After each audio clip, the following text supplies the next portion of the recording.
I am so tired of hearing Christians telling me, Brother Paul, I'm just so weak. And you say, well, Brother Paul, you started your sermon saying you were weak, so why can't we say it? Well, I want you to understand the phrase and the context of it. First of all, you're not weak. And I can prove it to you.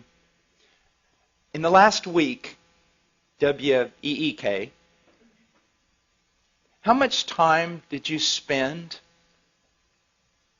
grasping and striving to know God and His Word? And in prayer, knowing that apart from God and His work on your behalf, you weren't going to be able to make it.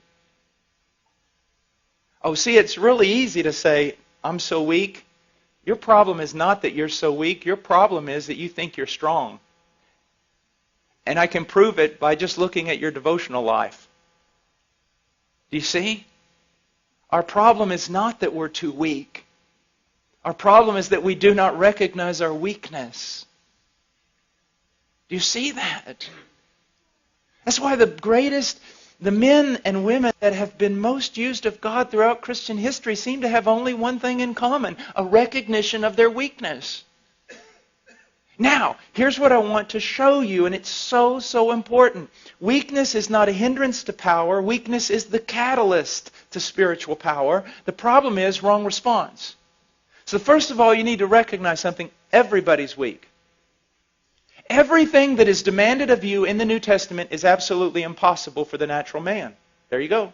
So now everybody's on the same level. Me, you, Spurgeon, John Piper, all of us, everyone's weak. That's it. Now you can't use weakness as an excuse anymore because everybody's just as weak. No one can do this stuff. No one. So there you go. We're weak. The question is, what do we do? Now, many people just mouth weakness because it's the Christian thing to say. I'm weak. Other people find it very convenient to use that phraseology. Why? Because they can use it as an excuse for their sin. Well, I'm weak. Everybody's weak. But the right mindset here is in recognizing your weakness, it drives you to God. Immediately to God. Believing in faith that He's the fountain He claims to be. That He's the source and the helper that He claims to be. That He is one of unlimited resources. That He does not greedily hand out to children, but He lavishes upon us. So see, your problem is that you're really not recognizing you're weak.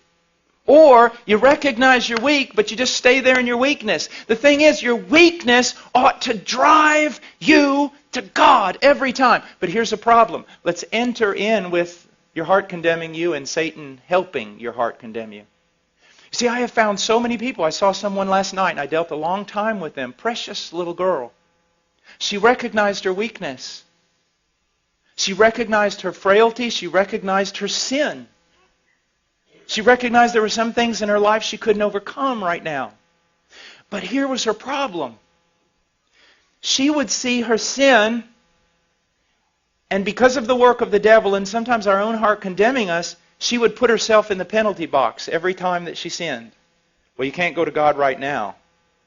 You can't just keep running back to Him. I mean, you sinned yesterday and you repented and asked for forgiveness. Now you've done the same exact thing today. I mean, you run back to Him, you're just a hypocrite. You don't appreciate God. You don't have a high view of God. What do you think? God just hands out pardon to everyone?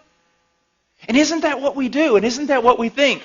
We sin, a sin that we've already sinned and already repented of, and because of it we think we need to put ourselves in a penalty box for a little while, at least a couple of days, and try to work our way back into favor before we come to God.